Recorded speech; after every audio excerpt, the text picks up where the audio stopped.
At this hour, House Republicans are meeting in a closed-door session to select their next candidate for House Speaker to replace Kevin McCarthy.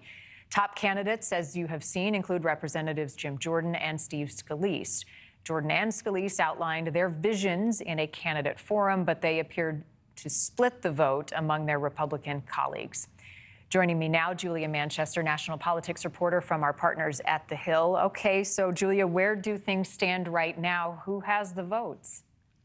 Hey, Marni, we know that right now House Republicans are voting by secret ballot to elect a speaker or who could be their party's nominee for speaker. And this could be wrapped up as soon as today. However, we don't know for sure. The biggest update we've got in this hour is that, Republicans essentially nixed a motion that would have essentially done away with made it easier for a speaker to get a majority vote, so we didn't see the internal bickering on the floor and see a floor fight potentially.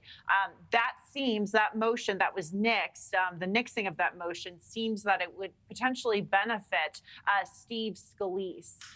So Steve Scalise very well could have this wrapped up, but we don't know for sure. A lot of things could change in the meantime. Now, if Steve Scalise were to become speaker, though, or were to win the speakership election, there would be the question of who would be the majority leader in the party. And we do know that there's some jockeying from that, including from former NRC chairman, the House Republican campaign arm chairman, Tom Emmer. So a lot of fluid things happening in the House right now. And how about the 8, Julia, who voted to oust Kevin McCarthy from his speakership position? Are you hearing anything from that camp on which way they're leaning?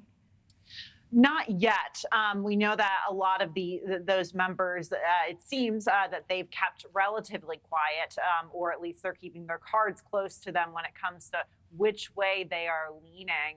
But we'll have to see. I mean, I think that's going to be interesting to see which way they go, given they voted to oust Kevin McCarthy. Steve Scalise would appear to be the more establishment pick in this, but we do know that Jim Jordan, who is one of the more conservative members in the House, has done a lot to promote himself within pro-McCarthy circles and align himself with McCarthy. So this could be very close.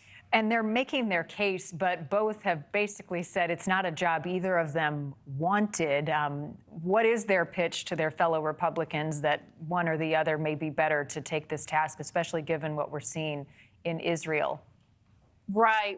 Well, certainly not a job they would have wanted. I think both of these men obviously supported Kevin McCarthy and didn't want to go down the road that we are on now in terms of electing a House Speaker. But there is a sense of urgency among House Republicans to elect a speaker as soon as possible, because we do know that funding down the line to go to Israel and other foreign causes will have to go through the House. And there's also, of course, back here at home, the threat of a government shutdown happening in November. So there's a sense of urgency there, but also from a political sense, none of this looks great for Republicans when they have this internal battle that is potentially going to impact U.S. foreign policy or the U.S. economy, U.S. federal workers, and a potential shutdown. So politically, they want to make sure they have their house literally in order. Right, and also impacting potential aid to not only Israel, but ongoing aid to Ukraine. So much at play. Julia Manchester, national politics reporter for The Hill. Thank you. Another major story we watch